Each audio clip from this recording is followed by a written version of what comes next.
There is real concern about street crime in Melbourne. There is real concern about Sudanese gangs.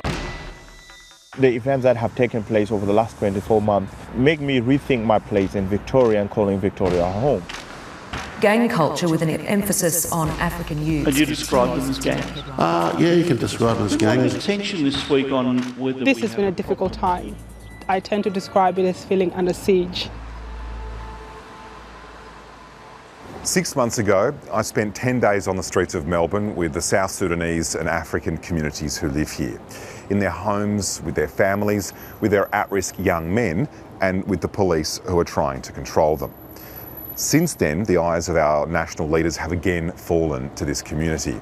So I'm back to find out what has changed and what hasn't. This is what police said in February about using the word gangs in relation to African youth crime. So in this context, is the word gang a policing word or a political word? It's a word that should be used appropriately. And you think it's been used inappropriately? Sometimes it can be.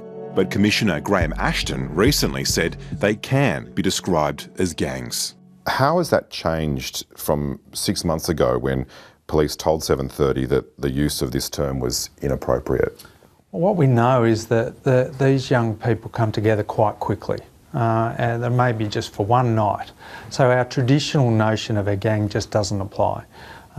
As a police, as law enforcement, we often, when we refer to gangs, we're looking at things like OMCGs, outlaw motorcycle gangs, organised crime groups. That's not the case here. So African Australians aren't involved in those sorts of organised crime in Victoria? We're not seeing that. We're not seeing that. We're not seeing African Australians involved in OMCGs or organised crime. So why are people from a South Sudanese background 57 times more likely to commit aggravated burglaries, for example, in this state? Well, you've got to be careful with numbers like that for a start. We're talking about very, very small numbers of offenders. When we talk about people from a South Sudanese background, we know we're dealing with about 150 young people that are involved in these crimes. And this is part of the narrative that I think is really divisive. In the battle for young hearts and minds, the police know the power of early intervention. Role models are important for the development of any young person. You have to look ahead and be able to see someone you want to be. One somewhat reluctant role model is Footscray Bulldogs VFL defender Ruben William. An integration success story in Brisbane, he moved to Melbourne amid a wave of media reporting of crimes involving South Sudanese. It's sort of like walking blindfolded, really. You don't hear too much about Brisbane gangs or anything, just because it's sort of heaps more quiet up there in terms of the media putting it out. Even my mum didn't want me to move because she wasn't too sure what to expect either. But he suffered his own trouble with the law, a low-range drink driving charge last year, which set back his professional playing career. You can learn from it, you can grow from it. It was a mistake that I'm willing to put my hand up and own.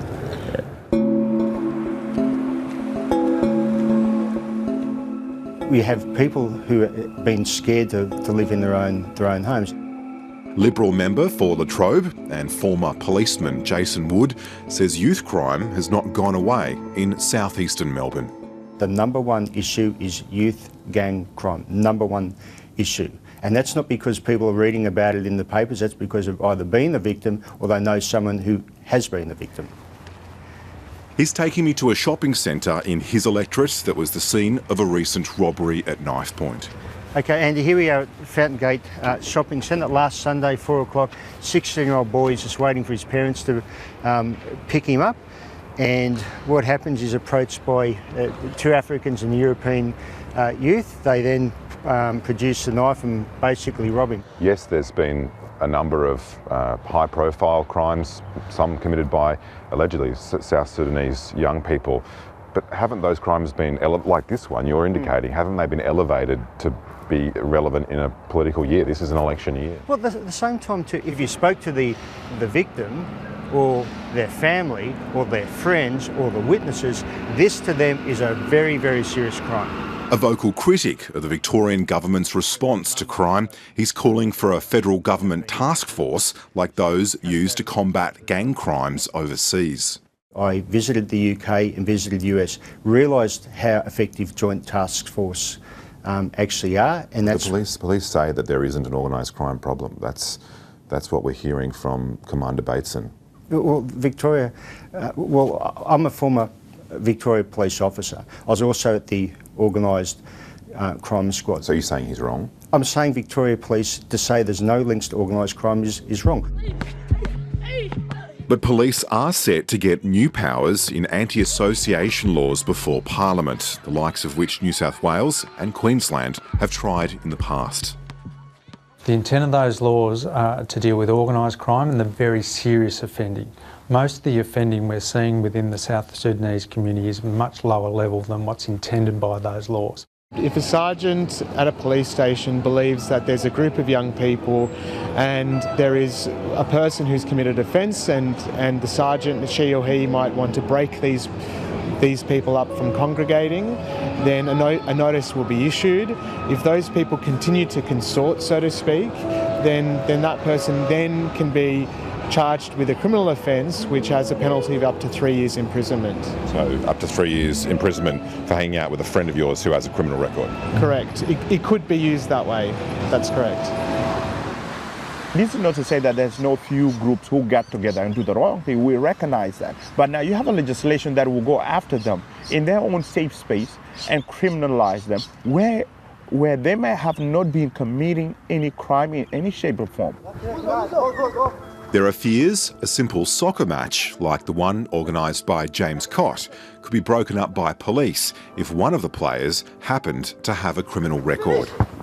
I get confused, really. Let's say I'm walking alone and people will still call me gangs.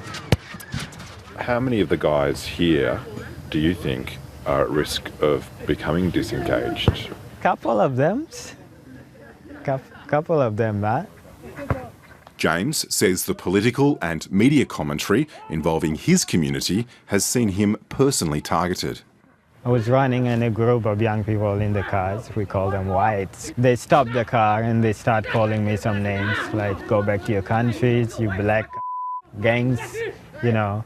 They stopped the car, throwing all the water bottle on me. And that day I was really pissed. Like, if I had anything, I would really hurt someone. But, you know, because they drove up, that just pissed me off a lot and it wasn't fair. So that made you angry? Yes, super angry. You have a lot of young people who are growing up in Australia and picking up the Australian culture, which put a lot of the community leaders and elders at disadvantage because they do not understand, completely don't understand their culture and their upbringing. And the same thing with the mainstream society, who expect a young person with two different cultural identities to be of one culture. It's very hard. Majority of these young kids are growing with what you will call a third culture. We fight because we do believe that we are part of this community. Lawyer Nidal Nguyen is one of those who are fighting to stop the South Sudanese community from failing. When you ask the question whether will we fail, I'm afraid that it feels like we are. There have been a handful of suicides across the African communities. Suicide is a complex thing, so I don't think one can ever really point to one issue and say, this is it. But one wonders whether the current climate plays a part. I know a lot of us are concerned about it because we've noticed actually a trend, a disturbing trend. 6 months ago, I met 18-year-old Ashraf Mohammed at a Footscray barbershop. He was in crisis and extraordinarily vulnerable. His dreams of one day becoming a pilot were fading fast. He was kicked out of a relative's home and living in a Skid Row motel. Going to E12 is a big responsibility. So yeah, I was thinking of dropping out because of the situation I'm in right now, and I don't think I'll to make it, through this year. So it's best for me if I drop it and then get, just apply for a job. Hey Andy. How are you? How are you? 6 months later, we meet again to find out how Ashraf has grown. Sure. Life has been better. Better? Good. Better. No, just school. Oh man, I'm like mainly school. You're going to school? Yeah. So that's a good start. Yeah. I'll go to school 5 times in a week. Ashraf has now found stable accommodation with a school friend's family and realised just how at risk he really was. There was a time when I was like, you know what, stuff it. I'm just gonna, do whatever I can to survive. Survival for a community with typically high unemployment is being fought brick by brick here at Victoria University. Is there much work going for new brickies like you? Yeah, like a lot, because there's new areas coming along. Atem and Noor are newly qualified as bricklayers and have already filled jobs in an industry with labour shortages. At the end of the day, it's what's in the heart that counts, nothing else. And our bricks in your heart?